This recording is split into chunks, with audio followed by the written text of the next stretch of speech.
한글은 인류 두뇌 진화의 최종 열쇠입니다. MIT 교수진이 뇌스캔 결과를 보더니 회의실이 얼어붙었습니다. 세종 대왕은 600년 전 이미 뇌과학을 꿰뚫고 있었습니다. 하버드 언어학과는 긴급 학술회의를 소집했고 세계보건기구는 공식 조사단까지 파견했습니다. 그런데 이 모든 소동의 중심에는 세계 언어학계의 여왕이라 불리던 한 여자가 있었습니다. 하버드 석좌 교수, 2천만 달러 연구비, 30개국 번역 베스트셀러. 하지만 그녀가 어느 날 갑자기 교수 종신 재직권을 내려놓고 20년간 쌓은 명성을 스스로 부숴버렸습니다. 당신은 경력뿐 아니라 가족까지 전부 잃게 됩니다. 상관없습니다. 저는 딸과 함께 지금 당장 한국에 가야만 합니다. 세계 최고의 언어학자가 모든 것을 걸고 한국으로 날아간 이유, 그 중심에는 30년 전 단 20분간 벌어진 일이 있었습니다. 그 충격적이고 감동적인 이야기, 지금 바로 시작합니다. 저는 26년간 단 한 번도 의심한 적이 없었습니다. 알파벳이 인류가 만들어낸 가장 완벽한 문자라는 것을. 그 확신이 산산조각 나는 데는 제 딸의 눈물 한 방울이면 충분했습니다. 안녕하세요. 저는 올리비아 캠벨입니다. 아니, 지금은 그 이름을 들으면 미국 학계 절반이 고개를 돌리겠죠. 하지만 불과 2년 전까지만 해도 저는 세계 언어학계의 꼭대기에 서 있던 사람이었습니다. 하버드 언어인지학과 석좌 교수, 미국 언어학회 역대 최연소 회장, 그리고 제 책 알파벳의 승리라는 제목의 베스트셀러는 30개국이 넘는 나라에서 번역 출간됐습니다. 부제가 뭐였냐면요. 26개 문자가 만든 문명이었습니다. 거창하죠? 저는 진심으로 그렇게 믿었으니까요. 매 학기 첫 강의 때마다 저는 500석짜리 대강당에 서서 학생들을 내려다봤습니다. 하버드, MIT, 예일에서 온 수재들이 노트북을 펴고 제 한마디 한마디를 받아 적었죠. 아시아에서, 유럽에서, 남미에서 온 유학생들도 있었습니다. 그들의 눈빛에는 한결같이 경외가 서려 있었어요. 저는 늘 이렇게 강의를 시작했습니다. 알파벳은 인류 역사상 가장 효율적인 문자 체계입니다. 고작 26개의 기호로 셰익스피어의 비극도, 아인슈타인의 상대성 이론도, 여러분이 어젯밤 연인에게 보낸 문자 메시지도 전부 표현할 수 있죠. 이것이 서구 문명이 세계를 이끌어온 핵심 동력입니다. 학생들이 고개를 끄덕이면 저는 더 힘을 줘서 말했습니다. 동양의 문자 체계들, 물론 흥미로운 유산입니다. 박물관에 전시할 만한 가치는 있죠. 웃음이 터졌습니다. 저도 웃었습니다. 그때는 그게 얼마나 오만한 말인지 전혀 몰랐으니까요. 캠벨 교수님, 오늘 강의 정말 최고였습니다. 강의가 끝나면 학생들이 줄을 섰습니다. 사인을 받으려는 학생, 대학원 지도를 부탁하는 학생, 그냥 악수라도 하고 싶다는 학생. 저는 그 모든 관심이 당연하다고 생각했습니다. 세계 최고니까, 제가 연구한 것이 곧 정답이니까. 남편 그레이엄도 저를 자랑스러워했습니다. 그는 보스턴에서 벤처 투자 회사를 운영하는 사람이었는데 파티에 갈 때마다 저를 소개하며 으쓱했죠. 제 와이프예요. 하버드에서 언어의 비밀을 연구하는 사람이죠. 저는 그런 소개가 싫지 않았습니다. 아니, 솔직히 말하면 꽤 좋았어요. 제 인생은 완벽했습니다. 커리어도, 가정도, 연구도, 모든 퍼즐 조각이 정확히 맞아 들어가 있었죠. 그런데 제 완벽한 세계에는 단 하나, 설명할 수 없는 조각이 있었습니다. 제 딸 리나였습니다. 리나는 제가 36살에 낳은 늦둥이였어요. 임신 소식을 듣던 날 밤, 저는 그레이엄 옆에 누워서 천장을 올려다보며 말했습니다. 우리 딸은 5개 국어는 거뜬히 할 거야. 내가 직접 설계해서 가르칠 테니까. 그레이엄이 웃으며 물었죠. 5개? 좀 과하지 않아? 과하긴. 나는 언어가 어떻게 뇌에 새겨지는지 세상에서 가장 잘 아는 사람이야. 내 딸인데 당연히 천재로 키울 수 있지. 지금 생각하면 소름이 돋는 말입니다. 세상에서 가장 잘 안다고 자부하던 사람이 정작 제 딸 앞에서는 아무것도 몰랐으니까요. 리나가 유치원에 들어갔을 때였습니다. 다른 아이들이 A, B, C를 따라 쓰기 시작할 무렵 리나는 연필을 쥐고 종이만 바라보고 있었습니다. 선생님이 칠판에 A를 크게 써놓으면 리나는 고개를 갸웃거리며 물었답니다. 이거 무슨 그림이에요? 글자를 글자로 보지 못하는 아이. 선생님이 조심스럽게 전화를 걸어왔습니다. 캠벨 교수님, 리나가 글자를 보면 의미 없는 그림으로 인식하는 것 같습니다. 전문가의 진단이 필요할 것 같아요. 화가 났습니다. 세계 최고의 언어 전문가인 제 딸이 글자를 못 알아본다고요? 유치원 선생님이 뭘 알겠습니까? 아이가 좀 느린 거겠지. 시간이 해결해 줄 거라고 생각했습니다. 하지만 시간은 아무것도 해결해 주지 않았습니다. 보스턴 아동병원의 대기실. 흰 벽에 아이들 그림이 붙어 있었고 소독약 냄새가 코를 찔렀습니다. 리나는 제 무릎에 앉아 그림책을 넘기고 있었는데 그 책에는 글자가 하나도 없는 그림만 있는 책이었어요. 글자가 있는 책은 리나가 싫어했거든요. 이상한 벌레가 기어다니는 것 같다고요. 진료실 문이 열렸습니다. 의사 선생님이 차트를 내려놓으며 말했죠. 캠벨 교수님, 중증 난독증입니다. 숨이 멈추는 것 같았습니다. 그것도 매우 심각한 수준이에요. 시각 처리와 음운 인식이 동시에 손상된 케이스입니다. 솔직히 말씀드리면 일반적인 치료법으로는 어려울 것 같습니다. 제가 뭐라고 대답했는지 기억이 안 납니다. 리나의 손을 잡고 병원을 나오는데 다리에 힘이 풀려서 로비 의자에 주저앉았던 것만 기억나요. 리나가 제 얼굴을 올려다보며 물었습니다. 엄마, 왜 울어요? 안 울어. 엄마 안 울어. 울고 있었습니다. 그날부터 전쟁이 시작됐습니다. 저는 제가 아는 모든 무기를 꺼내 들었어요. 음성학적 접근법, 형태소 분석법, 시각적 단어 인식 훈련, 뇌파 활성화 기법, 26년간 연구하고 강의한 모든 이론을 총동원했습니다. 매일 밤 4시간, 주말에는 8시간, 하버드 연구실의 최첨단 뇌파 측정 장비를 집으로 가져와서 리나의 머리에 센서를 붙이고 알파벳을 가르쳤습니다. 리나, 이건 A야. 애플의 A. 이렇게 뾰족하게 생겼잖아. 리나가 고개를 저었습니다. 몰라요. 그냥 이상한 모양이에요. 3개월이 지났습니다. 리나는 A와 B의 차이도 구분하지 못했습니다. 올리비아, 너무 무리하지 마. 전문 치료사한테 맡기는 게 낫지 않아? 그레이엄의 걱정을 들은 척도 안 했습니다. 제가 세계 최고인데 전문 치료사가 뭘 더 할 수 있겠어요? 저는 더 많은 이론을 쏟아부었습니다. 케임브리지에서 개발한 최신 읽기 프로그램, 옥스퍼드의 실험적 치료법, MIT의 인공지능, 기반 학습 시스템까지. 6개월, 수백만 달러, 세계 각지에서 초빙한 전문가만 12명. 결과요? 단 한 글자도 읽지 못했습니다. 마지막으로 초빙한 런던의 소아신경학자가 짐을 싸며 말했습니다. 교수님, 정말 죄송합니다만 더 이상의 진전은 어려울 것 같습니다. 리나의 뇌는 알파벳 체계를 전혀 인식하지 못하는 구조예요. 전혀. 그 단어가 머리를 망치로 내리치는 것 같았습니다. 그날 밤이었습니다. 리나를 재우고 불을 끄고 아이의 이불을 여며주다가 저도 모르게 침대 옆바닥에 주저앉아 울기 시작했습니다. 소리가 나올까봐 입을 틀어막고 울었어요. 어깨가 들썩거렸습니다. 잠든 리나의 얼굴을 봤습니다.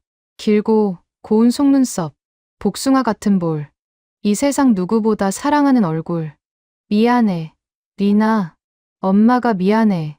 엄마가 세계 최고라면서 정작 너 하나 도와주지 못하고 있어. 그때였습니다.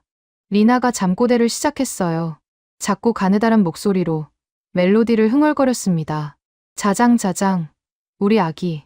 순간 제 온몸에 전기가 흐르는 것 같았습니다. 그 멜로디, 그 가락, 저는 그걸 알고 있었습니다. 30년 전 누군가가 저를 재울 때 불러주던 바로 그 자장가였어요. 심장이 미친 듯이 뛰었습니다. 리나가 어떻게 이 노래를 알고 있는 거죠?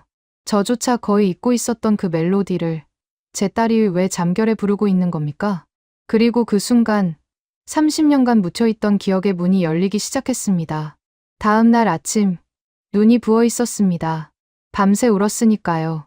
하지만 제 머릿속에는 리나의 잠꼬대가 멈추지 않고 맴돌았습니다. 자장자장, 우리 아기. 한국어였습니다. 분명히 한국어. 저는 한국어를 할 줄 모릅니다. 리나도 당연히 모르죠. 그런데 어디서 이 노래가 나온 걸까요? 떨리는 손으로 어머니에게 전화를 걸었습니다. 뉴욕에 계신 어머니는 이제 80이 넘으셨죠. 요즘은 통화하면 같은 이야기를 두세 번 하시는데 옛날 기억은 놀라울 만큼 또렷하신 분입니다. 엄마, 갑자기 물어볼 게 있는데 제가 어릴 때 우리 집에 한국 사람이 있었던 거 기억나요? 전화기 너머로 잠깐 침묵이 흘렀습니다. 아, 미스 박 말이니? 미스 박. 그 이름을 듣는 순간 가슴 한쪽이 뜨거워지면서 흐릿했던 무언가가 조금씩 윤곽을 드러내기 시작했습니다. 눈을 감으면 보일 듯 말 듯한 얼굴, 따뜻했던 손, 무릎에 앉혀주던 감촉. 그럼 어떻게 있겠니? 네가 5살 때부터 7살까지 2년간 우리 집에서 일했잖아.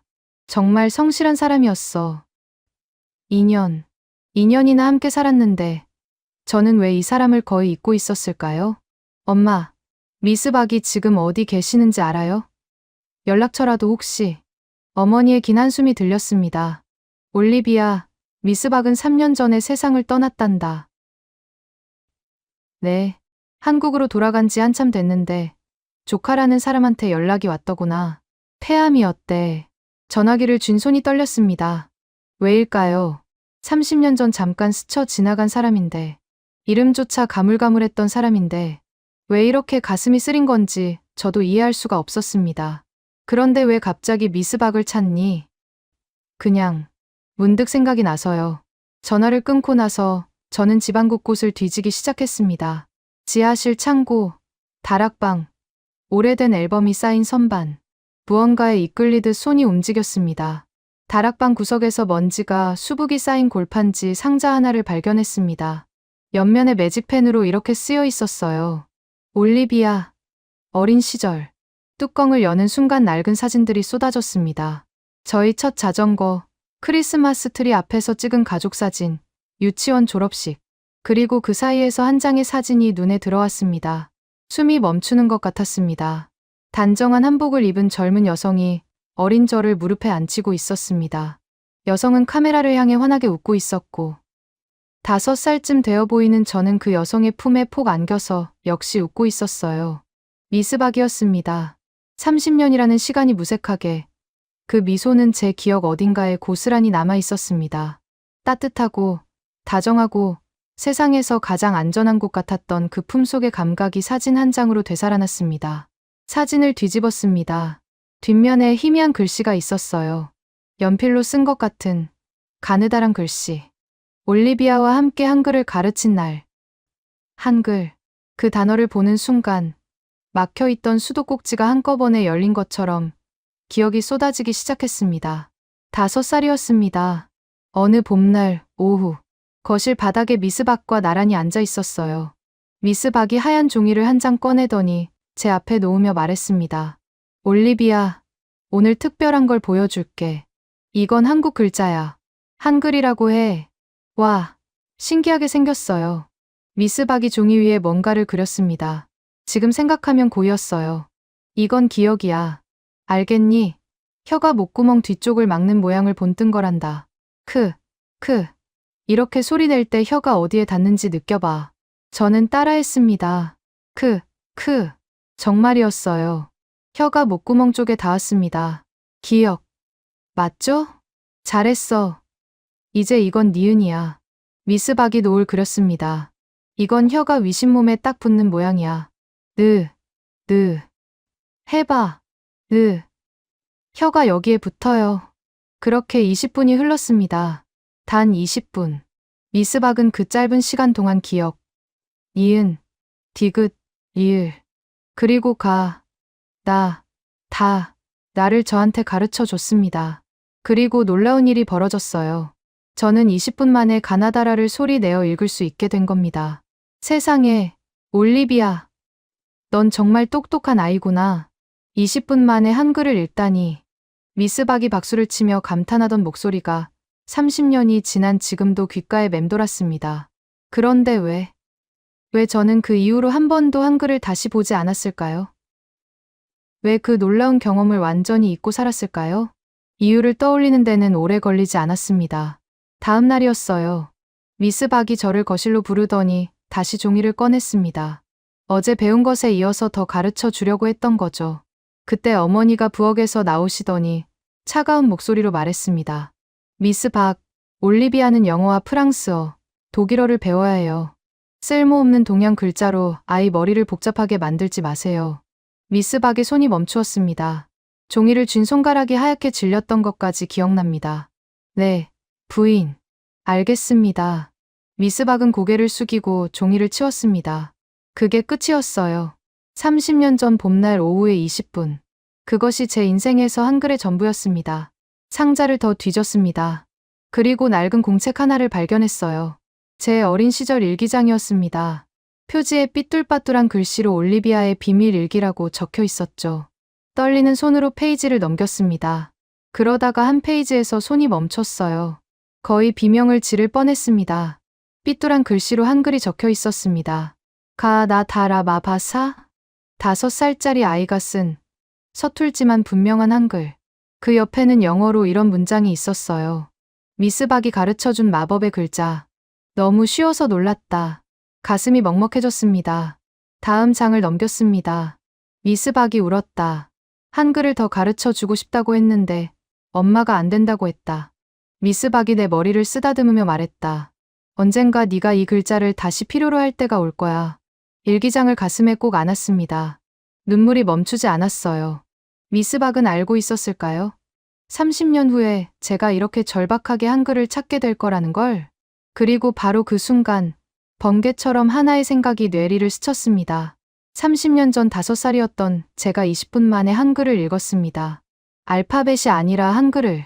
아무런 사전 지식도 없이 그냥 글자의 모양만 보고 소리를 익혔습니다. 혹시 리나도? 알파벳으로는 6개월을 해도 단 한 글자도 못 읽었던 리나가 만약 한글이라면? 심장이 터질 것 같았습니다. 하지만 미스 박은 이미 이 세상에 없었습니다. 그녀가 어떤 방법으로 가르쳤는지, 왜 그렇게 쉽게 익힐 수 있었는지 더 이상 물어볼 곳이 없었죠. 그런데 일기장 아래 상자 바닥에서 책 한 권이 더 나왔습니다. 얇은 책이었어요. 한글의 구조와 원리라는 제목. 먼지를 털어내고 첫 페이지를 펼치는데 연필로 쓴 메모가 있었습니다. 언젠가 이 책이 필요할 때가 올 것입니다. 그때를 위해 남겨둡니다. 메모 아래 작은 글씨로 이름이 적혀 있었습니다. 박영희. 미스 박의 본명이었습니다. 온몸에 소름이 돋았습니다. 미스 박이 30년 전에 이 책을 여기에 숨겨둔 거였어요. 저를 위해서, 언젠가 올 그날을 위해서. 그날 밤, 저는 잠을 잘 수가 없었습니다.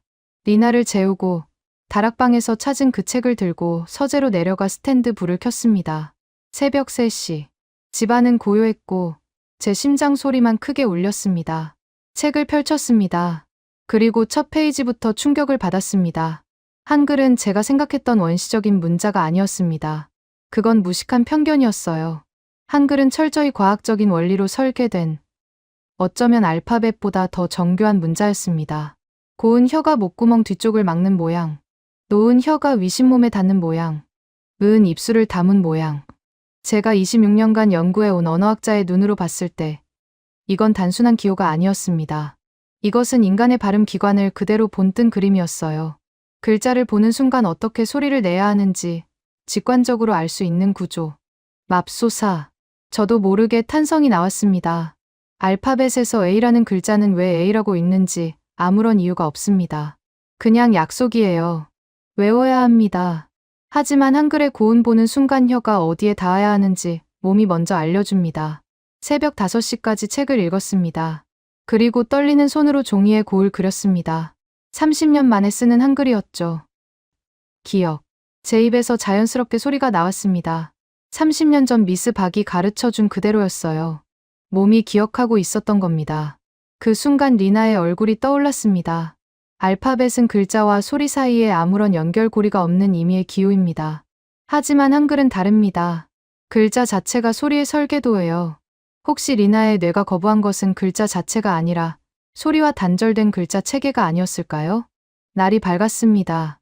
리나가 잠에서 깨자마자 저는 조심스럽게 물었습니다. 리나, 엄마가 특별한 글자를 보여줄게. 다른 나라 글자인데 그림처럼 생겼어. 리나의 눈이 반짝였습니다. 그림이요? 저 그림은 좋아해요. 저는 큰 종이를 꺼내 고을 크게 그렸습니다. 이건 기억이라고 해. 봐. 혀가 목구멍 쪽을 막는 모양이야. 소리 낼 때 혀가 어디 닿는지 느껴봐. 리나가 자기 목을 손으로 가리키며 말했습니다. 정말이에요. 혀가 여기 닿아요. 심장이 쿵했습니다. 그럼 이것도 볼래? 이건 니은이야. 노을 그리자 리나가 신나서 소리쳤습니다. 아, 이건 혀가 위에 닿는 거예요. 느 할 때처럼. 믿을 수 없었습니다. 6개월간 알파벳 한 글자도 인식하지 못했던 아이가 한글은 보자마자 이해하고 있었습니다. 리나, 이 두 개를 합치면 글자가 돼. 가, 기억의 알을 합친 거야. 가, 맞아. 그럼 이건? 제 손이 떨렸습니다. 계속 가르쳤습니다. 다, 라, 마. 그리고 20분이 지났습니다. 정확히 20분. 30년 전 미스 박이 제게 가르쳤던 바로 그 시간. 리나는 가나다 라마바사를 읽을 수 있게 되었습니다. 엄마, 더 가르쳐 주세요. 이 글자들 너무 신기해요. 리나의 얼굴에 제가 6개월간 한 번도 보지 못했던 표정이 떠올라 있었습니다. 기쁨이었어요. 글자를 읽는 기쁨. 세상과 연결되는 기쁨. 하지만 저는 더 이상 가르칠 수가 없었습니다. 제가 아는 한글은 30년 전에 그 20분이 전부였으니까요. 그때 문득 책이 떠올랐습니다. 미스 박이 남긴 그 책. 혹시 더 무언가 있지 않을까? 서재로 달려가 책을 다시 펼쳤습니다. 그리고 마지막 페이지에서 접혀있는 편지 한 통을 발견했습니다. 사랑하는 올리비아에게, 네가 이 편지를 읽고 있다면 나는 이미 이 세상에 없겠지. 하지만 네가 한글을 다시 찾았다면 분명 이유가 있을 거야. 한글은 단순한 문자가 아니란다. 그것은 사람의 마음과 마음을 이어주는 다리야. 언젠가 네가 가장 사랑하는 사람을 위해 이 다리가 필요할 때가 올 거야. 그때를 위해 내 조카 연락처를 남겨둔다. 그 아이는 한국에서 특별한 일을 하고 있단다. 사랑을 담아, 미스 박. 편지지 위로 눈물이 떨어졌습니다. 글자가 번졌습니다.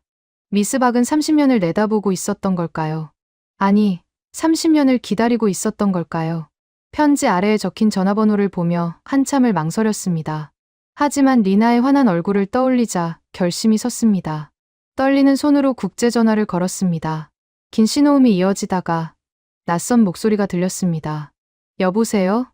안녕하세요. 저는 미스 박을, 아니 박영희 씨를 아시나요? 잠시 침묵. 그리고 상대방의 목소리가 떨리기 시작했습니다. 혹시 올리비아 양이신가요? 미국에 계신? 가슴이 쿵쾅거렸습니다. 네, 맞아요. 어떻게 아시죠?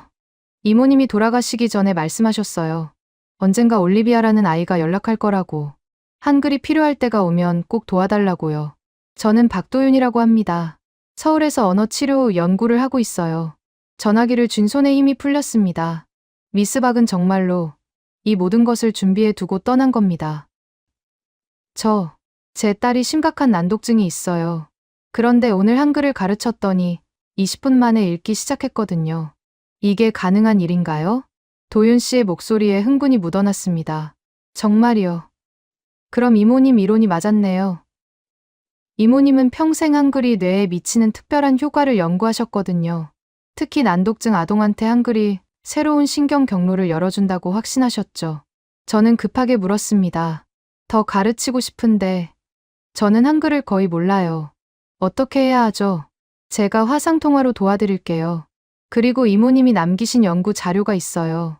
바로 보내드리겠습니다. 그날부터 놀라운 일들이 벌어지기 시작했습니다. 도윤 씨가 보내준 자료를 열어보는 순간 저는 언어학자로서 두 번째 충격을 받았습니다. 미스 박, 아니 박영이라는 사람은 단순한 보모가 아니었어요. 그녀는 30년간 한글의 신경학적 효과를 연구한 재해학자였습니다. 정식 학위는 없었지만 그녀의 연구 노트는 소름이 돋을 만큼 체계적이었습니다. 한글의 자음은 발음 기관의 형태를 본떴기 때문에 매일 시각 영역과 언어 영역이 직접적으로 연결된다. 이는 난독증 아동이 끊어진 신경회로를 우회하는 새로운 경로를 만들어준다. 이런 관점은 서구학계에서 단 한 번도 논의된 적이 없었습니다. 26년간 언어를 연구하면서 저는 한 번도 이런 가능성을 생각해 본 적이 없었어요. 정식 학위도 없는 한국인 여성이 세계 최고의 언어학과 교수들이 놓친 진실을 30년간 혼자서 파고 있었던 겁니다. 매일 아침 도윤 씨와 화상통화를 하며 리나에게 한글을 가르치기 시작했습니다. 리나, 오늘은 받침을 배워볼까? 글자 아래쪽에 하나 더 붙는 거야. 와, 글자가 층층이 쌓여요. 레고 같아요. 리나의 표현이 정확했습니다. 한글은 정말 레고처럼 조립되는 문자였어요. 초성, 중성, 종성. 세 조각이 합쳐져 하나의 소리 덩어리를 만드는 구조. 알파벳과는 완전히 다른 세계였습니다. 일주일이 지났습니다. 리나는 이미 간단한 한글 단어들을 읽고 있었어요. 엄마, 사과. 여기 고양이도 있어요. 6개월간 수백만 달러를 들여도 알파벳 한 글자 못 읽던 아이가 일주일 만에 한글 단어를 읽고 있었습니다. 2주째 되던 날, 더 놀라운 일이 일어났습니다. 엄마, 이상해요. 뭐가? 리나가 거실 테이블 위에 영어 그림책을 집어들며 말했습니다. 영어 글자가 조금 보여요. 완전히는 아니지만 C가 크처럼 보여요. 크 소리 나니까 숨이 멎었습니다. 한글을 배우면서 리나의 뇌 안에서 무언가가 바뀌고 있었던 겁니다.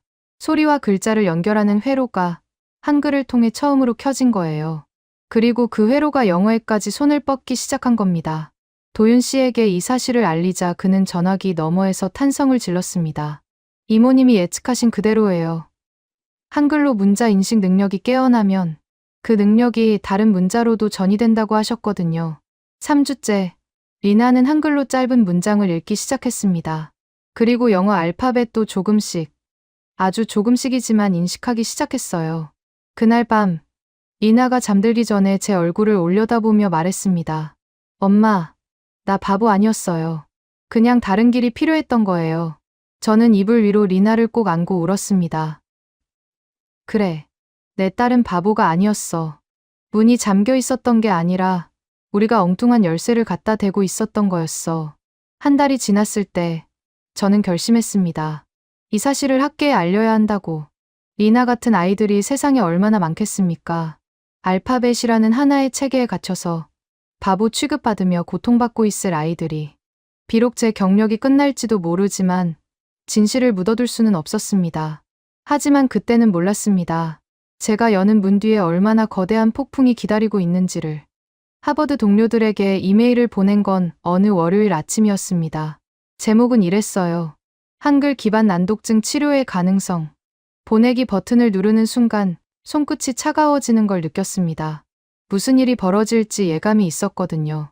반응은 즉각적이었습니다. 그리고 예상대로 처참했습니다. 첫 번째 답장은 네이선 하워드 교수한테서 왔어요. 20년 넘게 같은 학과에서 일하며 매주 목요일마다 같이 점심을 먹던 동료였습니다. 올리비아, 제정신이야? 너 지금 무슨 소리 하는 건지 알고 있어?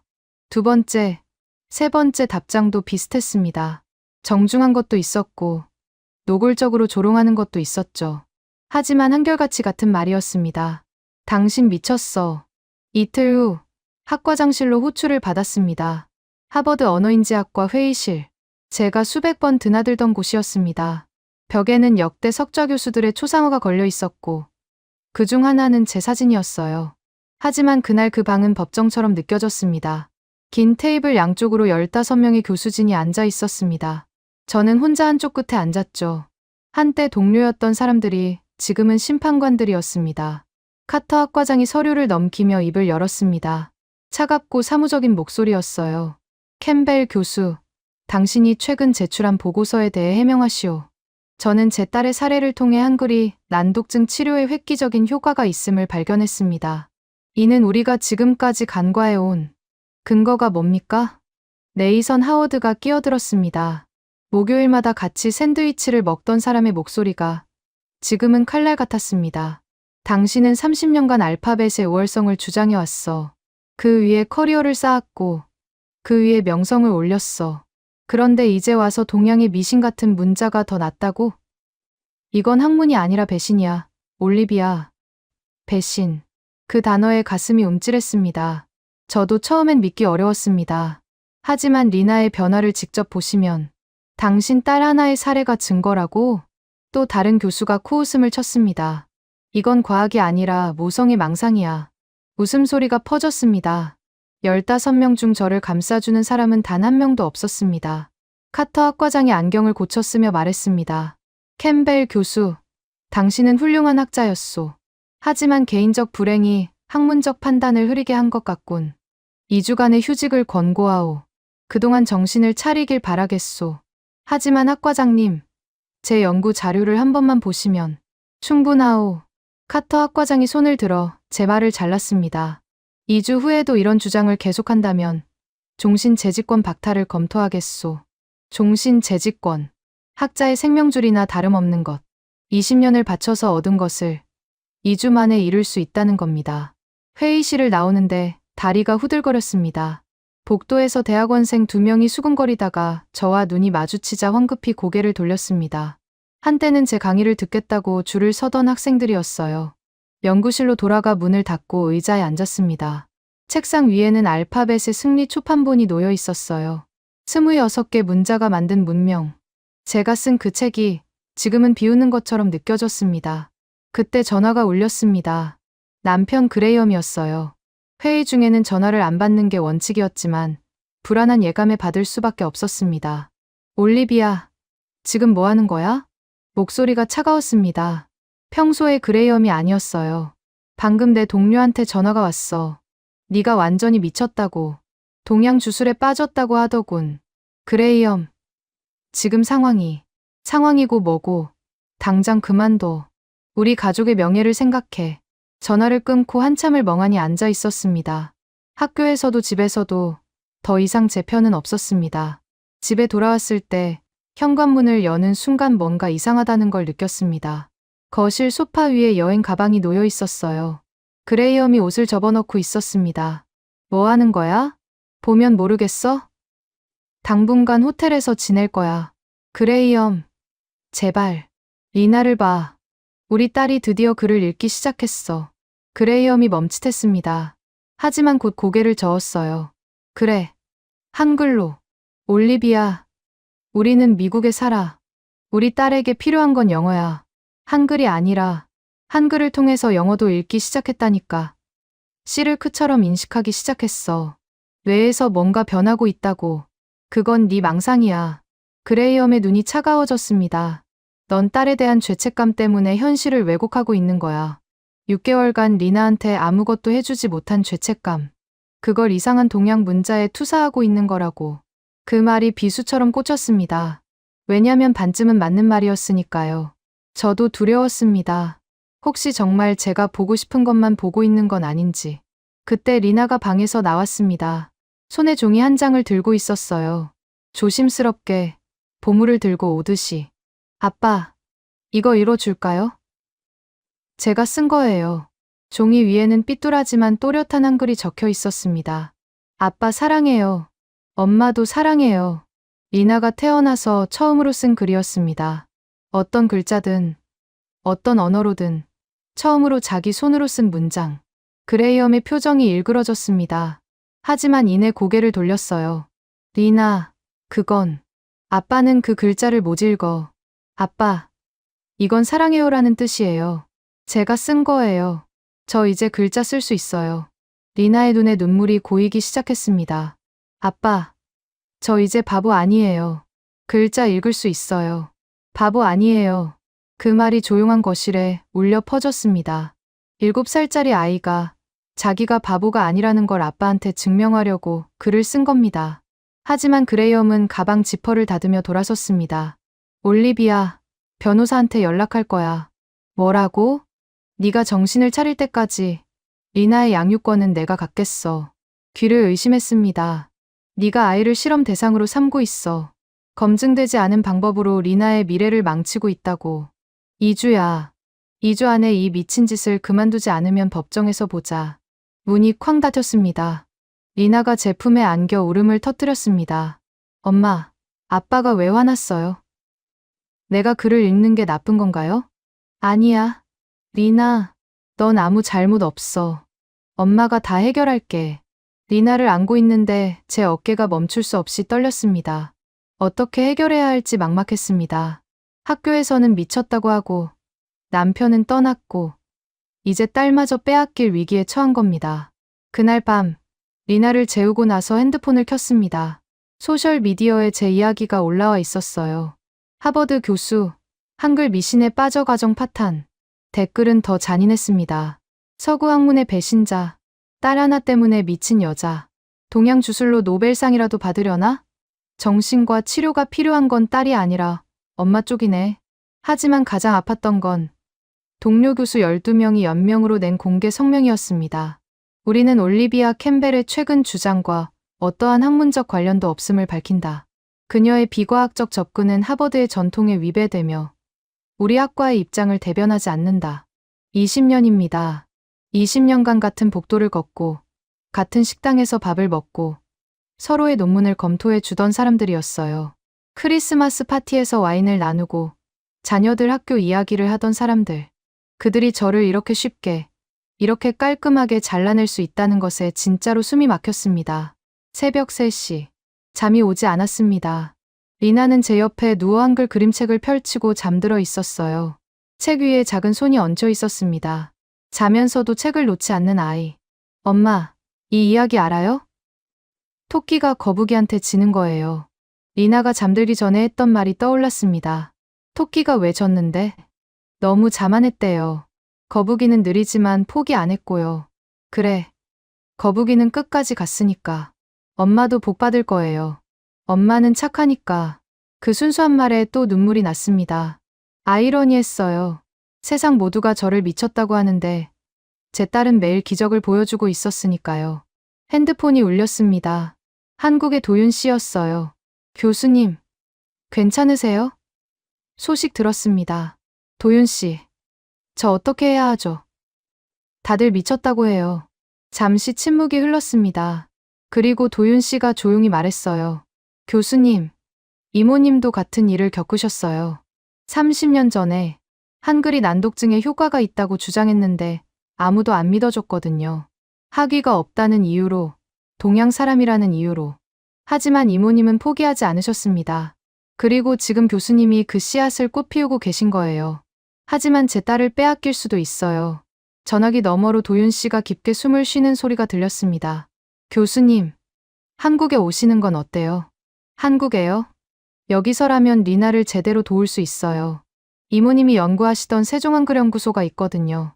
최첨단 뇌스캔 장비도 있고 난독증 전문 연구팀도 있어요. 그리고 도윤 씨가 잠시 말을 멈추었다가 무겁게 덧붙였습니다. 사실 이모님의 유언이기도 했어요. 올리비아가 위험에 처하면 꼭 한국으로 데려오라고. 미스 박, 30년 전 단 2년 함께했던 그 사람이 왜 이렇게까지 저를 걱정했을까요? 왜 자기가 떠난 뒤에도 저를 지키려 한 걸까요? 하지만 생각할 시간이 없었습니다. 변호사에게서 연락이 왔거든요. 캠벨 교수님, 상황이 심각합니다. 남편 측에서 긴급 양육권 심리를 청구했어요. 법원이 받아들였습니다. 월요일까지 리나를 남편에게 인도해야 합니다. 월요일이요. 그게 며칠 후인데요? 3일입니다. 거부하면요? 체포됩니다. 3일. 3일 후면 리나를 빼앗기는 겁니다. 이제 막 글을 읽기 시작한 아이를. 이제 막 세상과 처음으로 소통하기 시작한 아이를. 그날 밤, 그레이엄이 임시 접근 금지 명령을 받아냈습니다. 현관문에 법원 서류가 붙어 있었습니다. 엄마, 우리 어디서 자요? 리나의 물음에 대답할 말이 없었습니다. 근처 모텔에 방을 잡았어요. 낯선 침대, 낯선 냄새. 리나는 모텔 이불 속에서 한글책을 꺼내 읽기 시작했습니다. 엄마, 흥부는 착한 사람이라 복을 받았대요. 그래, 착한 사람은 결국 복을 받는단다. 그럼 엄마도 복 받을 거예요. 리나가 잠든 새벽, 도윤 씨에게 메시지를 보냈습니다. 도와주세요. 딸을 빼앗길 것 같아요. 한국으로 갈 수 있을까요? 답장은 1분도 안 돼서 왔습니다. 지금 당장 공항으로 오세요. 제가 다 준비해 놓겠습니다. 저는 잠든 리나를 내려다봤습니다. 한글책을 가슴에 안고 자는 아이. 이 아이를 지키려면 모든 것을 버려야 했습니다. 20년간 쌓아온 커리어. 하버드 석좌교수라는 타이틀. 보스턴의 집. 미국에서의 삶 전부. 리나, 일어나. 응. 엄마, 아직 밤인데 우리 여행 갈 거야. 비행기 타고 특별한 곳으로. 리나가 눈을 비비며 물었습니다. 어디로요? 한글 나라로. 리나의 눈이 동그래졌습니다. 한글 나라가 진짜 있어요? 있어. 거기서 엄마랑 리나랑 새로 시작하는 거야. 짐도 제대로 싸지 못했습니다. 리나가 아끼는 한글책 몇 권, 옷까지 여권. 그게 전부였어요. 20년간 쌓아온 모든 것을 한 방에 두고 나왔습니다. 새벽 공항으로 가는 택시 안에서 보스턴의 불빛이 점점 멀어져 갔습니다. 제 청춘이 묻힌 도시. 이제는 돌아올 수 없을지도 모르는 곳. 엄마, 아빠는요? 아빠는 나중에 만날 거야. 거짓말이었지만 달리 할 말이 없었습니다. 로건 공항 출국장. 여권을 내미는 손이 떨렸습니다. 직원이 여권을 찬찬히 넘기며 저를 봤어요. 혹시 이미 수배가 내려진 건 아닐까? 심장이 입 밖으로 튀어나올 것 같았습니다. 좋은 여행 되세요. 무사히 통과했습니다. 게이트에서 대기하며 보스턴의 하늘을 마지막으로 올려다봤습니다. 미안해, 그레이엄. 하지만 리나를 위해서라면 나는 뭐든 할 수 있어. 서울행 비행기 탑승이 시작됩니다. 리나의 손을 꼭 잡고 비행기에 올랐습니다. 돌아올 수 없는 다리를 건너는 기분이었습니다. 비행기가 이륙하자 이나가 창밖을 보며 물었어요. 엄마, 한글 나라에는 어떤 사람들이 살아요? 따뜻한 사람들이 살아. 미스 박 할머니 같은 사람들. 미스 박 할머니도 만날 수 있어요? 할머니는 하늘나라에 계시지만 할머니가 사랑한 사람들을 만날 수 있을 거야. 13시간의 비행 동안 리나는 한글 책을 읽었습니다. 그리고 놀랍게도 기내 비상구 위 영어 표지판을 가리키며 말했어요. 엄마, 이그지, 나가는 곳이라는 뜻이죠. 기적은 3만 피트 상공에서도 계속되고 있었습니다. 하지만 저는 알고 있었습니다. 비행기가 착륙하는 순간 우리는 법적으로 도망자가 된다는 것을. 핸드폰을 켜자 메시지가 쏟아졌습니다. 올리비아, 네가 리나를 데리고 사라졌다. 즉시 돌아와. 법원 명령 위반이다. FBI에 신고했다. 너는 이제 끝이야. 그레이엄의 메시지들이었습니다. 핸드폰을 꺼버렸습니다. 엄마, 괜찮아요? 응, 괜찮아. 리나, 책 계속 읽어. 괜찮지 않았습니다. 전혀. 하지만 리나가 한글 책을 읽으며 웃는 얼굴을 보면 이 선택이 틀리지 않았다는 확신만은 있었습니다. 인천공항에 내리는 순간 심장이 터질 것 같았습니다. 입국 심사대 앞에서 다리가 굳었어요. 혹시 제지당하면 어쩌지? 혹시 돌려보내지면? 여행 목적이 뭐죠? 관광입니다. 심사관이 리나를 보더니 미소 지었습니다. 따님이에요. 예쁘네요. 감사합니다. 무사히 통과했습니다. 도착장으로 나가는 유리문이 열렸을 때 한 남자가 제 이름이 적힌 팻말을 들고 서 있었습니다. 도윤 씨였습니다. 화면으로만 보던 사람을 처음 만나는 순간이었어요. 미스 박과 닮은 따뜻한 눈을 가진 사람이었습니다. 올리비아 교수님이시죠? 서둘러야 합니다. 미국 영사관에서 이미 연락이 왔을 거예요. 차를 타고 서울 시내로 들어갔습니다. 리나가 창밖을 보며 숨을 헉 들이마셨어요. 엄마, 저기 한글이 가득해요. 다 읽을 수 있어요. 간판마다, 표지판마다 한글이었습니다. 리나의 눈이 반짝거렸어요. 이 아이에게 서울의 거리는 처음으로 글자가 읽히는 세상이었던 겁니다. 북촌의 조용한 골목, 전통 한옥을 개조한 게스트하우스에 도착했습니다. 마당에 감나무가 있었고 처마 밑에 풍경이 달려 있었어요. 바람이 불 때마다 맑은 소리가 울렸습니다. 와, 엄마, 여기 동화책 속 같아요. 방에 짐을 풀자마자 도윤 씨가 상자 하나를 가져왔습니다. 이모님이 남기신 겁니다. 올리비아가 오면 전해달라고 하셨어요. 상자를 열었습니다. 안에는 낡은 연구 노트 묶음, 오래된 사진들, 그리고 편지 한 통이 들어 있었습니다. 사랑하는 올리비아에게, 네가 이 편지를 읽고 있다면 아마 힘든 상황에 처해 있겠지. 하지만 걱정하지 마. 모든 길은 결국 제자리를 찾아간단다. 30년 전 네가 20분 만에 한글을 읽었을 때 나는 알았어. 언젠가 네가 다시 한글을 찾을 거라는 걸. 그리고 그것이 너와 네 아이를 구할 거라는 걸. 내 연구 자료들을 잘 활용하렴. 그리고 세종한글연구소를 찾아가. 거기서 너를 도와줄 사람들을 만날 거야. 사랑을 담아, 미스 박. 편지를 읽는 동안 눈물이 멈추지 않았습니다. 30년 전 보무였던 한국인 여성이 자기가 떠난 뒤에도 이렇게까지 저를 위해 준비해 두었다는 게 믿기지 않았습니다. 하지만 감상에 젖어 있을 시간이 없었습니다. 핸드폰을 켜자 수십 건의 부재중 전화와 메시지가 쏟아졌어요. 미국 변호사 세라윤의 메시지가 가장 급했습니다. 캠벨 교수님, 국제아동 유괴 혐의로 고발되었습니다. 상황이 복잡합니다. 한국에서 변호사를 구하세요. 그리고 그보다 더 충격적인 소식이 있었습니다.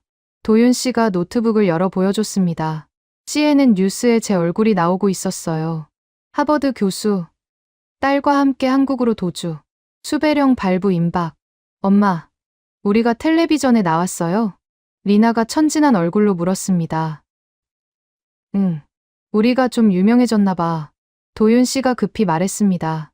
교수님, 세종한글연구소로 가시죠. 그곳에서 보호를 받을 수 있습니다. 그리고 리나의 뇌 스캔도 할 수 있고요.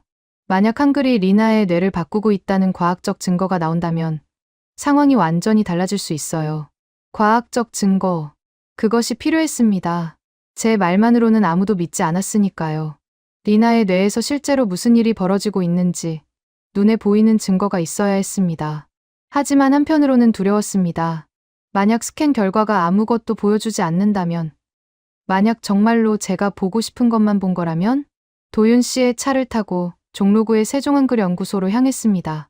리나는 뒷좌석에서 창밖의 한글 간판들을 하나하나 읽고 있었어요. 약국, 편의점, 김밥. 엄마, 저 다 읽을 수 있어요. 이 아이의 웃음소리를 듣고 있으면 모든 게 괜찮을 것 같았습니다. 하지만 연구소에 도착했을 때 도윤 씨의 표정이 굳어졌습니다. 교수님, 한 가지 더 알려드릴 게 있어요. 그레이엄 씨가 직접 한국에 왔답니다. 내일 기자회견을 한다고 합니다. 그레이엄이 여기까지 따라왔습니다. 이제 도망칠 곳은 어디에도 없었습니다. 남은 건 단 하나, 증명하는 것뿐이었습니다. 세종한글연구소는 겉보기에는 평범한 건물이었습니다. 종로구 골목 안쪽에 자리 잡은 5층짜리 건물. 간판도 소박했어요. 하지만 문을 열고 들어가는 순간 다른 세계가 펼쳐졌습니다.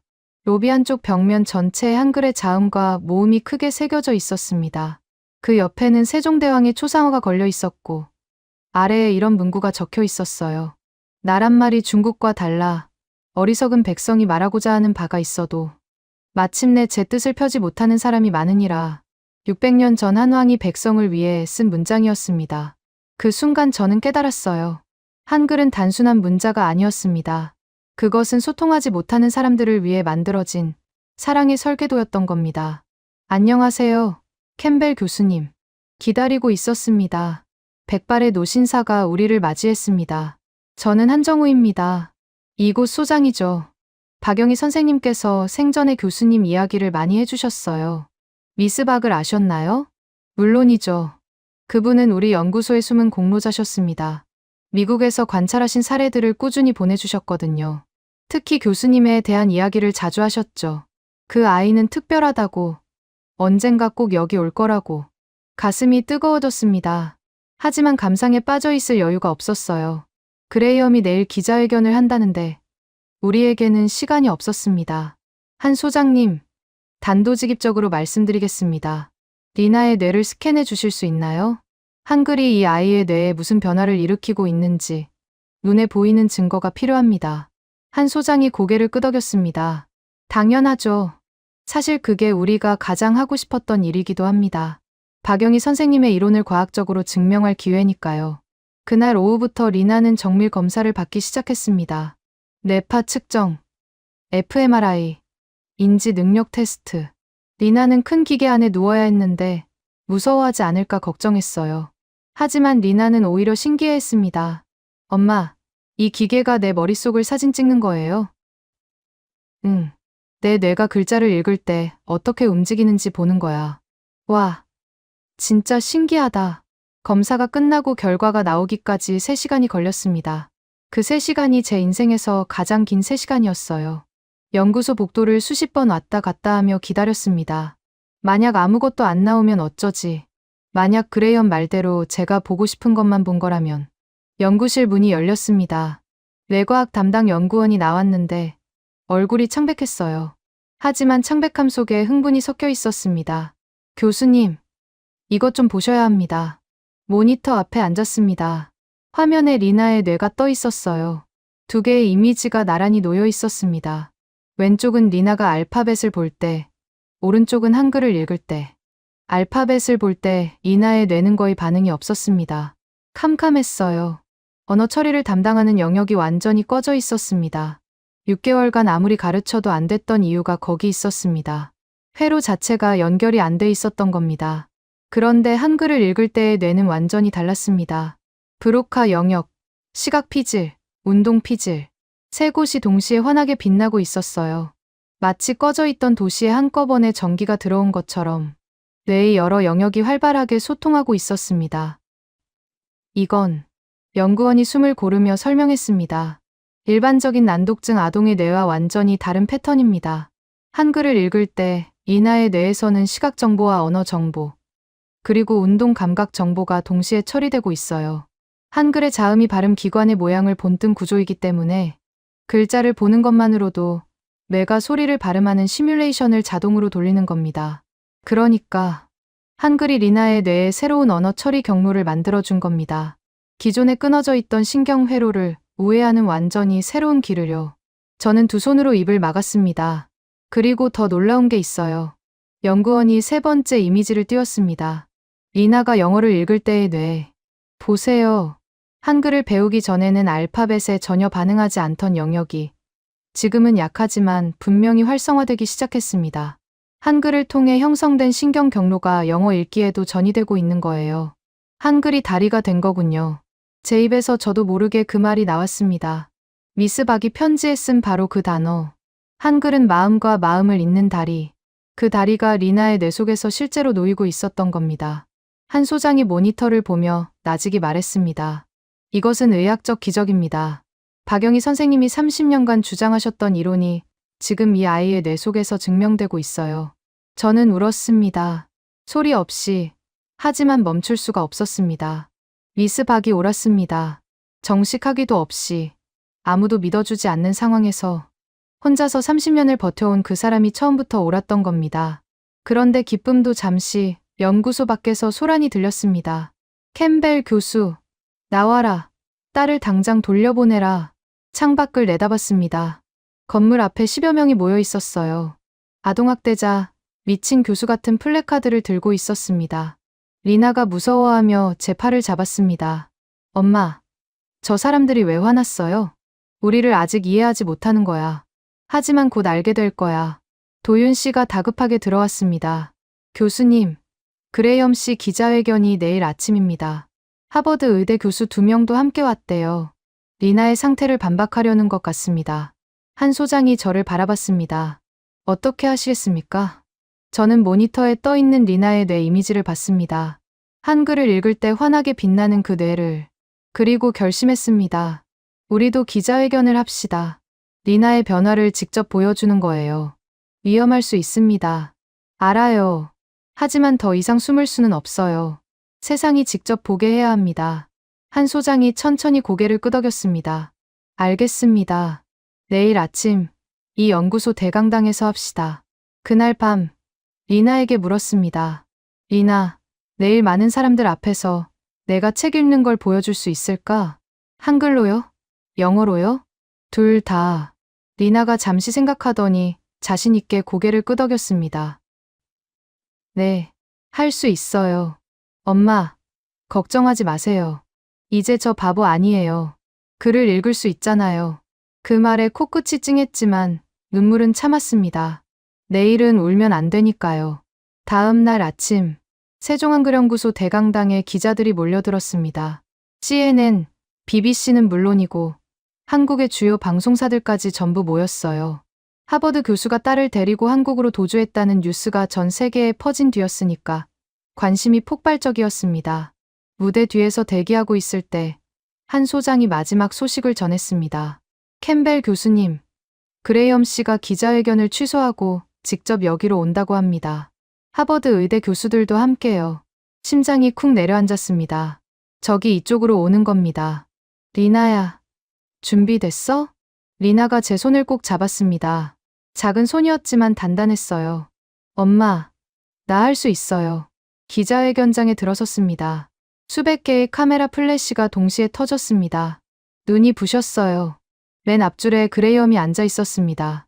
양복을 빳빳하게 차려입고 양쪽에 하버드 의대 교수와 변호사를 거느리고 그의 눈에는 분노가 가득했습니다. 한 소장이 먼저 발표를 시작했습니다. 오늘 우리는 한글이 난독증 치료에 미치는 획기적 효과를 보여드리겠습니다. 리나 캠벨은 불과 5주 전까지 알파벳을 전혀 인식하지 못했습니다. 화면에 리나의 의료 기록이 떴습니다. 보스턴 아동병원의 진단서, 전문가들의 소견서. 하지만 한글 학습을 시작한 지 5주 만에 지금 이 아이는 한 소장이 저를 바라봤습니다. 제 차례였습니다. 마이크 앞에 섰습니다. 손이 떨렸지만 리나를 보니 용기가 났어요. 안녕하세요. 저는 올리비아 캠벨입니다. 아니, 이제는 그저 리나의 엄마입니다. 저는 26년간 알파벳의 우월성을 주장해왔습니다. 하지만 제 딸 앞에서 제 모든 이론은 무용지물이었죠. 그때 30년 전의 기억이 떠올랐습니다. 단 20분 만에 한글을 읽었던 5살의 저를요. 청중이 술렁거렸습니다. 오늘 리나가 직접 보여드리겠습니다. 리나가 무대로 올라왔습니다. 작은 체구였지만 당당했습니다. 마이크 앞에 서더니 밝은 목소리로 말했어요. 안녕하세요. 저는 리나예요. 7살이에요. 한글 책을 들었습니다. 리나가 읽기 시작했어요. 옛날에 마음씨 착한 흥부가 살았습니다. 흥부는 가난했지만 언제나 다른 사람을 도와주었습니다. 또렷한 목소리가 강당에 울려 퍼졌습니다. 기자들이 놀라서 사진을 찍기 시작했습니다. 미국 아이가 한글을 읽고 있었으니까요. 그때 그레이엄이 벌떡 일어섰습니다. 이건 조작입니다. 미리 외운 거예요. 한 소장이 침착하게 대응했습니다. 그렇다면 즉석에서 확인해 보시죠. 기자분들 중 아무나 한글 텍스트를 보여주세요. 한국의 한 기자가 자기 태블릿을 꺼냈습니다. 그날 아침에 쓴 기사였어요. 리나가 본 적 없는 글이었죠. 리나가 천천히 읽기 시작했습니다. 하버드 대학교 출신 캠벨 교수가 딸과 함께 한국에서 강당이 조용해졌습니다. 숨소리조차 들리지 않았어요. 7살 미국 아이가 한국 신문 기사를 읽고 있었습니다. 이제 영어도 읽어볼게요. 리나가 영어 그림책을 집어 들었습니다. 더 캣, 새돈 더 매트. 더듬거렸지만 분명히 읽고 있었습니다. 5주 전에는 불가능했던 일이었어요. 한 기자가 물었습니다. 리나, 어떻게 갑자기 글을 읽을 수 있게 된 거야? 리나가 생각하더니 이렇게 대답했습니다. 한글이 길을 열어줬어요. 한글은 소리가 보이는 글자예요. 기억은 크, 이은은 으. 그래서 쉬웠어요. 그때 그레이엄 옆에 앉았던 하버드 의대 교수가 일어섰습니다. 이것은 과학적으로 불가능합니다. 난독증은 뇌의 구조적 문제입니다. 다른 문자를 배운다고 해결될 수 없어요. 제가 대답했습니다. 교수님, 저도 그렇게 믿었습니다. 26년간. 하지만 여기 증거가 있습니다. 화면에 리나의 fMRI 영상이 떴습니다. 한글을 읽을 때와 알파벳을 볼 때의 뇌활동이 나란히 비교되어 있었죠. 연구소의 뇌과학자가 설명했습니다. 보시다시피 알파벳에 전혀 반응하지 않던 리나의 뇌가 한글을 읽을 때는 3개의 주요 영역이 동시에 활성화됩니다. 한글의 자음이 발음 기관을 본뜬 구조이기 때문에 시각 정보가 곧바로 운동 감각 정보와 연결되는 겁니다. 더 놀라운 것은 이렇게 형성된 신경 경로가 영어 읽기에까지 전이되고 있다는 점입니다. 강당이 다시 술렁거렸습니다. 하버드 교수의 얼굴이 굳어졌어요. 그때 예상치 못한 일이 벌어졌습니다. 리나가 무대에서 내려와 그레이엄에게 걸어갔어요. 아무도 말리지 못했습니다. 아빠. 그레이엄이 딱딱한 표정으로 리나를 내려다봤습니다. 리나가 주머니에서 접힌 종이를 꺼냈습니다. 아침에 몰래 쓴 편지였어요. 한글과 영어가 섞여 있었습니다. 이거 읽어줄까요? 제가 쓴 거예요. 리나가 종이를 펴서 읽었습니다. 아빠 사랑해요. I miss you. 엄마랑 아빠랑 같이 살고 싶어요. 강당이 고요해졌습니다. 그레이엄의 입술이 떨렸습니다. 턱 근육이 움직이는 게 보였어요. 눈에 뭔가가 차오르고 있었습니다.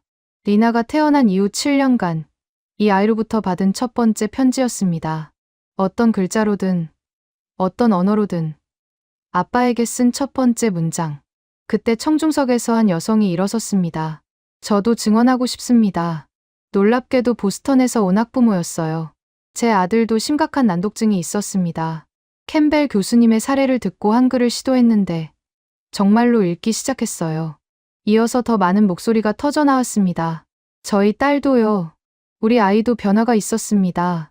기자회견장이 감동의 도가니가 되어가고 있었습니다. 하지만 진짜 반전은 아직 남아 있었어요. 뜻밖의 인물이 무대로 올라왔습니다. 백발의 한국인 할머니였어요. 지팡이를 짚고 천천히 걸어왔습니다. 저는 박영희의 친구입니다. 강당이 조용해졌습니다. 영희가 세상을 떠나기 전에 저한테 부탁한 게 있어요. 이걸 올리비아가 가장 힘들 때 보여달라고. 할머니가 오래된 USB를 꺼냈습니다. 화면에 영상이 재생되었습니다. 병원 침대에 누운 여성이 카메라를 바라보고 있었어요. 수척하고 창백했지만 눈빛만은 맑았습니다. 미스박이었습니다. 올리비아야. 강당의 미스박의 목소리가 울렸습니다. 약하지만 분명한 목소리. 이 영상을 보고 있다면 네가 옳은 길을 가고 있다는 거야. 숨을 고르는 소리가 들렸습니다. 힘겹게 말을 이어갔어요. 30년 전 네가 20분 만에 한글을 읽었을 때 나는 알았단다. 언젠가 네가 이 선물을 세상과 나눌 거라는 걸. 미스박이 미소를 지었습니다. 병상에서도 따뜻한 그 미소. 한글은 세종대왕이 백성을 사랑하는 마음으로 만든 글자야. 글을 모르는 사람들이 소리를 볼 수 있도록, 세상과 소통할 수 있도록 만든 거지. 그 사랑이 600년을 넘어 너와 리나에게 전해진 거야. 미스박의 눈에 눈물이 맺혔습니다. 포기하지 마. 진실은 결국 빛을 보게 되어 있으니까. 영상이 끝났습니다. 강당은 완전한 정적에 휩싸였습니다. 아무도 말을 하지 않았어요. 기자들도, 교수들도, 그레이엄도. 많은 사람들이 소리 없이 눈물을 닦고 있었습니다. 그 침묵을 깨뜨린 것은 그레이엄이었습니다. 천천히 자리에서 일어났어요. 모든 시선이 그에게 쏠렸습니다. 목소리가 갈라졌습니다. 그레이엄의 손에는 리나가 쓴 편지가 쥐어져 있었어요. 제가 틀렸습니다. 강당이 술렁거렸습니다. 제 딸이 7년 만에 처음으로 글을 써서 저한테 편지를 줬습니다. 아빠 사랑해요.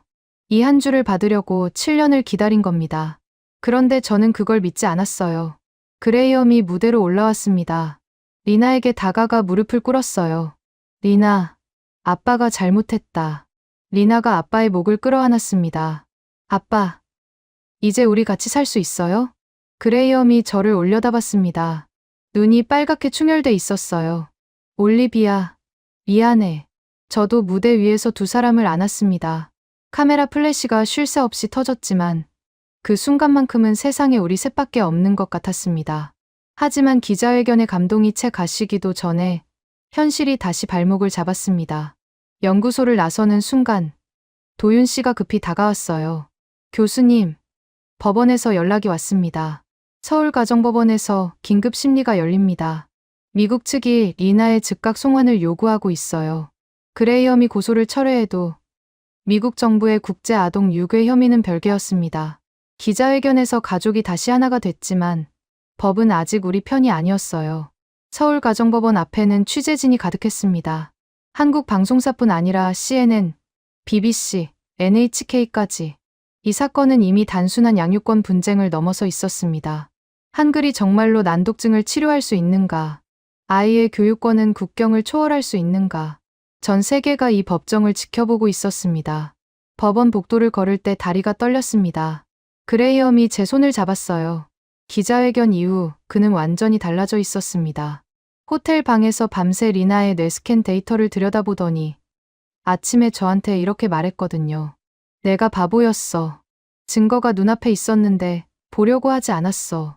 하지만 그레이엄이 마음을 바꿨다고 해서 법적 문제가 사라지는 건 아니었습니다. 미국 정부는 여전히 제가 국제 아동 유괴법을 위반했다며 리나의 즉각 송환을 요구하고 있었어요. 법정 문이 열렸습니다. 판사석, 원고석, 피고석, 방청석에는 취재진과 방청객들이 빼곡히 들어차 있었습니다. 그 중에는 기자회견에서 증언했던 학부모들도 보였어요.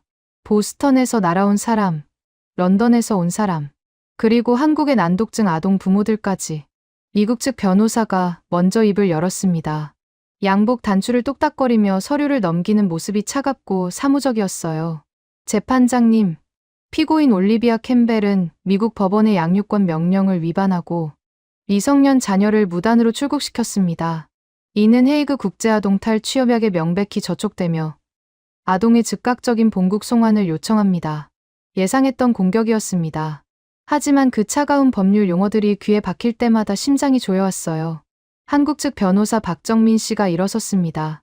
그녀는 국제가족법 전문가였고 한 소장이 연결해준 사람이었습니다. 재판장님, 이 사건의 본질을 봐주셔야 합니다. 올리비아 캠벨이 한국에 온 것은 도주가 아니라 의료적 긴급 피난이었습니다. 리나 캠벨은 미국에서 6개월간 모든 치료를 시도했으나 실패했고 오직 한글 학습을 통해서만 읽기 능력이 개선되었습니다. 이는 도피가 아니라 치료 행위입니다. 미국 측 변호사가 즉시 반박했습니다. 한글 학습이 의학적 치료라는 근거가 어디 있습니까? 이것은 검증되지 않은 실험입니다. 박 변호사가 서류를 꺼냈습니다. 여기 세종한글연구소의 fMRI 분석 결과가 있습니다. 리나 캠벨의 뇌가 한글 학습 전후로 극적으로 변화했음을 보여주는 과학적 증거입니다. 화면에 리나의 뇌 이미지가 다시 떴습니다. 법정 안이 술렁거렸어요. 그때 예상치 못한 증인이 나타났습니다. 화상 연결로 하버드 의대의 한 교수가 증언석에 섰어요. 저는 하버드 의대 소아신경과 헬렌 콜린스입니다. 놀랍게도 기자회견에서 반박하러 왔던 바로 그 하버드 의대 교수 중 한 명이었습니다. 하지만 그녀의 말은 완전히 달라져 있었어요. 처음에는 캠벨 교수의 주장을 믿지 않았습니다. 하지만 기자회견 이후 리나의 뇌 스캔 데이터를 직접 분석했습니다. 법정이 조용해졌습니다.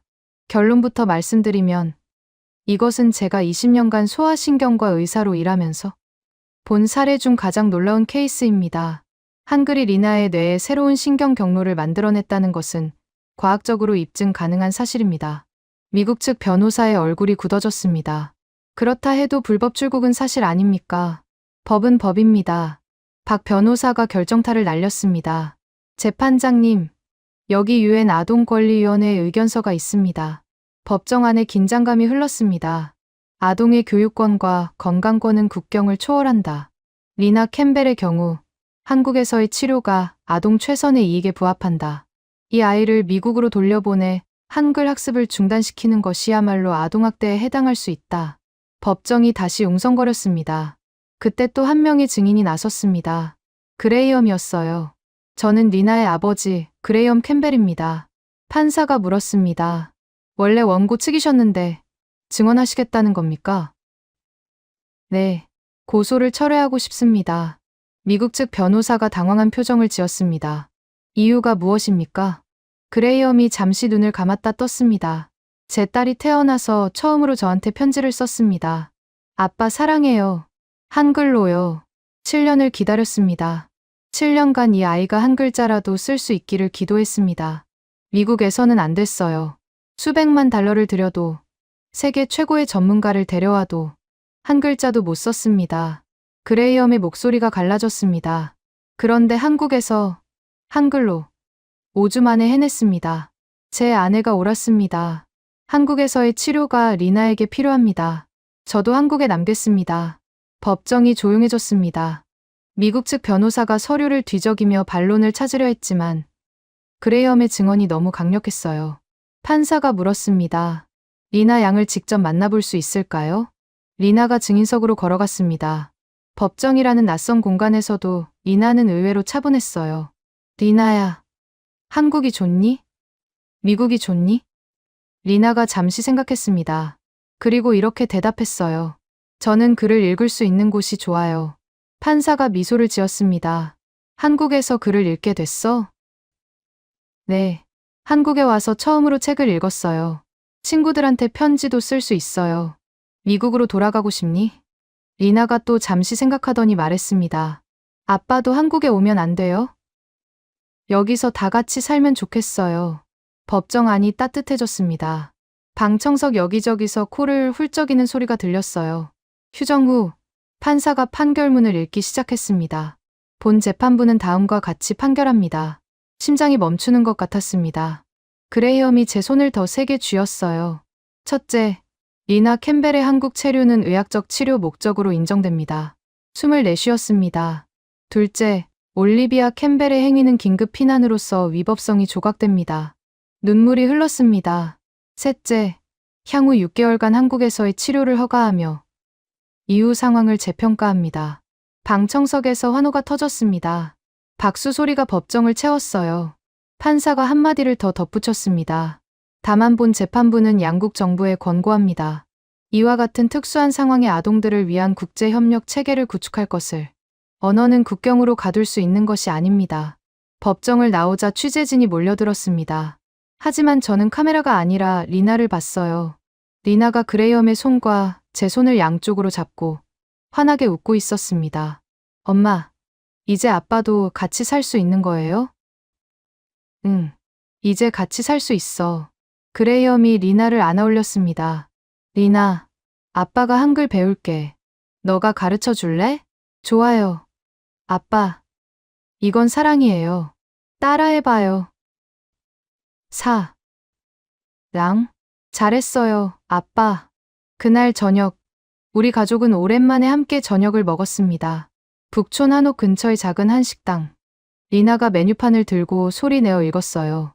김치찌개, 된장찌개, 비빔밥. 메뉴판을 읽는 아이. 이렇게 평범한 일이 우리에게는 기적이었습니다. 엄마, 나 이제 학교 가도 돼요? 책 읽을 수 있으니까 공부도 할 수 있겠죠?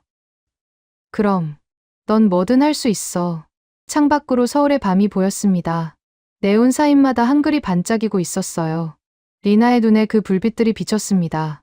이 아이에게 서울은 글자가 살아 숨쉬는 도시였습니다. 식당을 나오면서 그레이엄이 조용히 말했어요. 올리비아, 나도 여기 남을게. 벤처 투자 일은 어디서든 할 수 있으니까. 리나가 기적을 경험하고 있는데 나만 빠져 있을 순 없잖아. 정말?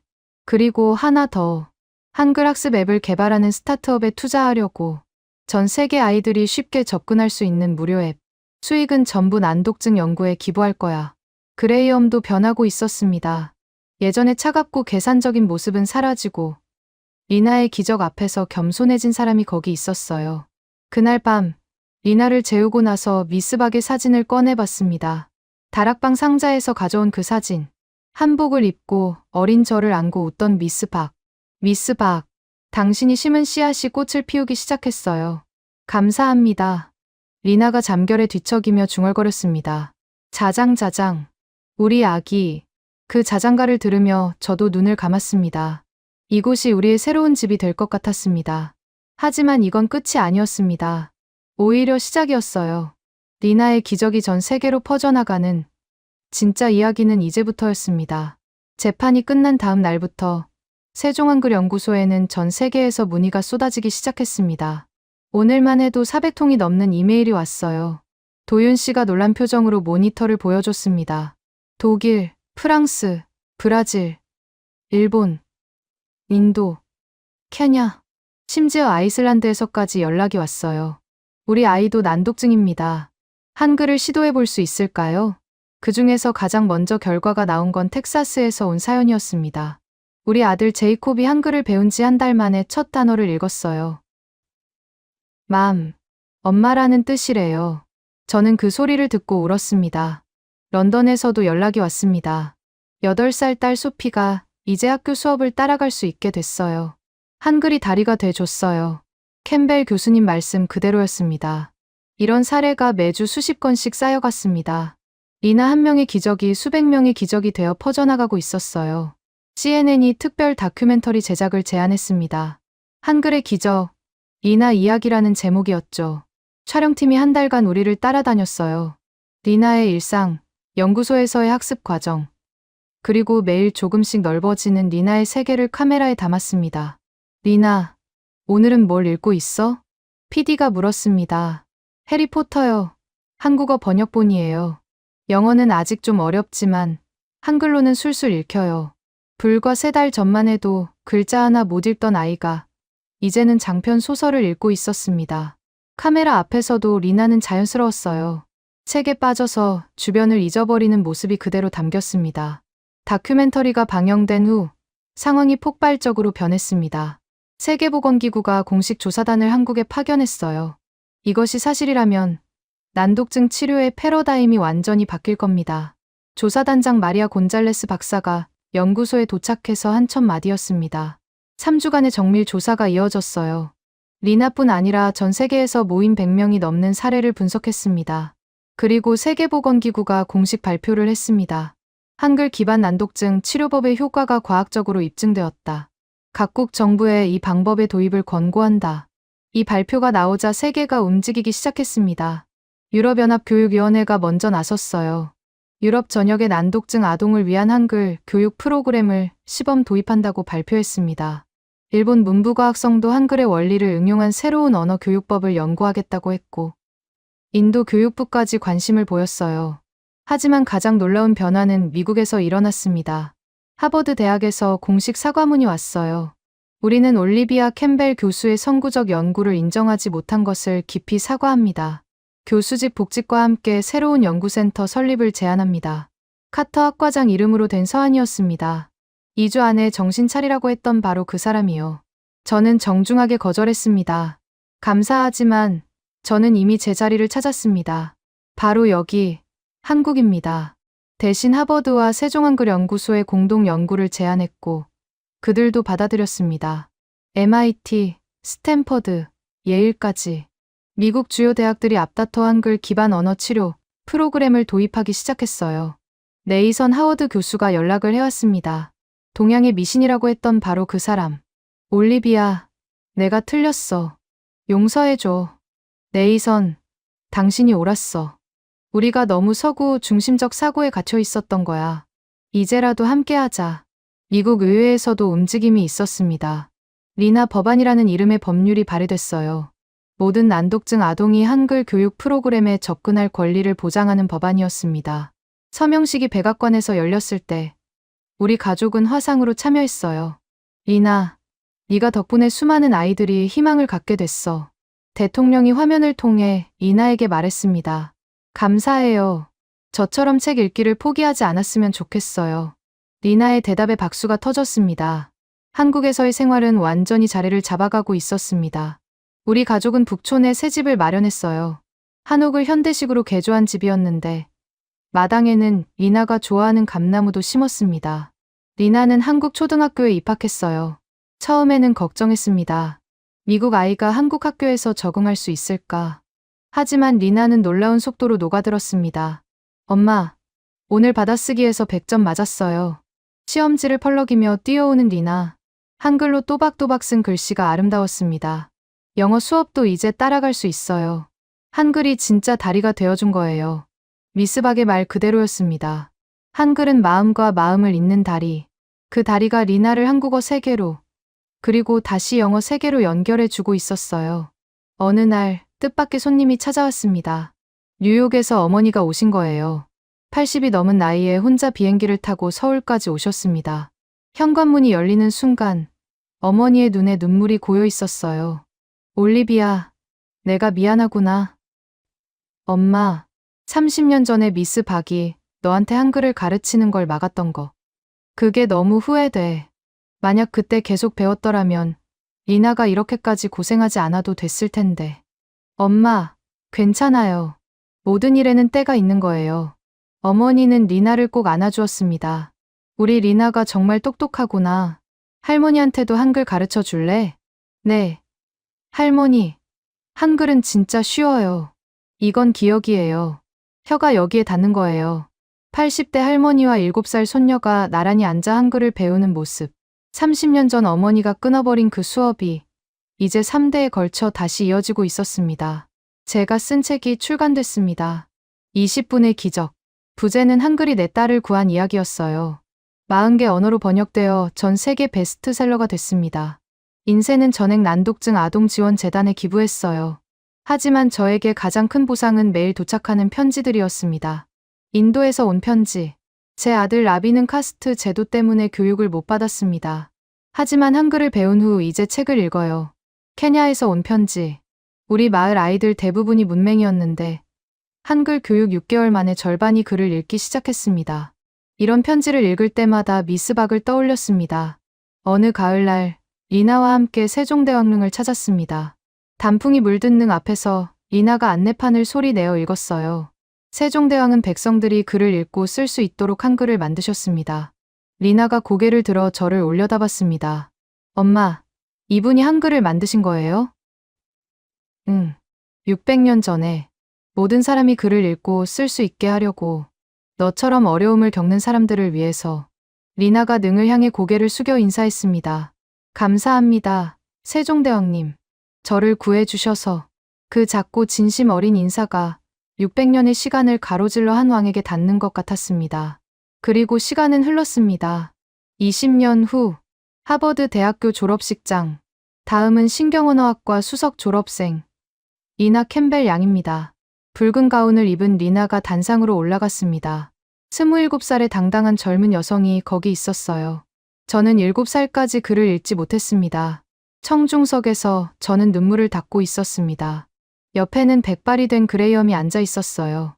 하지만 한글이 제 인생을 바꿨습니다. 그리고 이제 저는 그 기적을 이어가려 합니다. 리나는 하버드와 서울대에서 동시에 학위를 받았어요. 졸업식이 끝나고 리나가 달려왔습니다. 엄마, 아빠, 드디어 해냈어요. 축하해. 리나, 네가 얼마나 자랑스러운지 몰라. 리나가 노트북을 꺼내 보여줬습니다. 보여드릴 게 있어요. 프로젝트 미스박이에요. 화면에는 인공지능 기반 한글 학습 시스템이 떠 있었습니다. 전 세계 어디서나 스마트폰만 있으면 한글을 배울 수 있도록 만들었어요. 완전 무료로요. 각 나라 언어에 맞춰서 설명하고 개인별 맞춤 학습이 가능해요. 이걸 네가 만든 거야? 졸업 논문이기도 해요. 이미 베타 테스트에서 기존 방법보다 3배 빠른 효과가 나왔어요. 아프리카 오지에서도 스마트폰으로 한글을 배우고 있어요. 그레이엄이 제 손을 꼭 잡으며 말했습니다. 우리 딸이 진짜 세상을 바꾸고 있구나. 미스 박의 고향인 전주를 방문했습니다. 그곳에 박영희 한글 도서관을 세웠어요. 이모가 평생 꿈꾸던 일이었어요.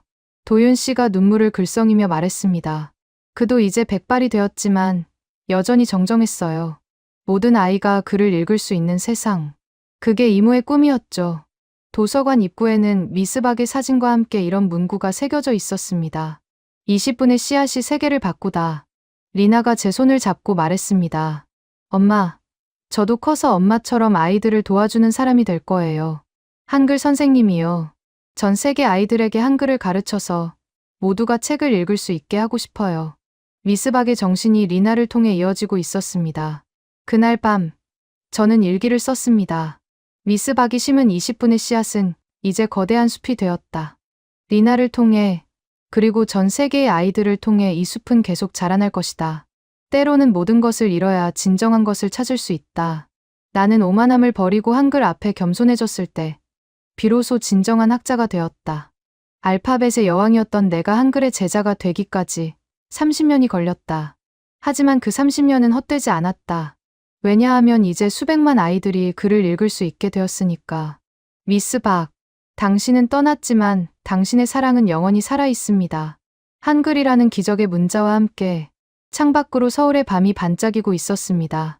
한글 간판들이 하나하나 빛나고 있었어요. 그 불빛들이 마치 한글로 새 삶을 얻은 아이들 같았습니다. 내일도 어딘가에서 한 아이가 한글을 통해 첫 글자를 읽게 될 것입니다. 그리고 그 기적은 계속될 것입니다. 영원히.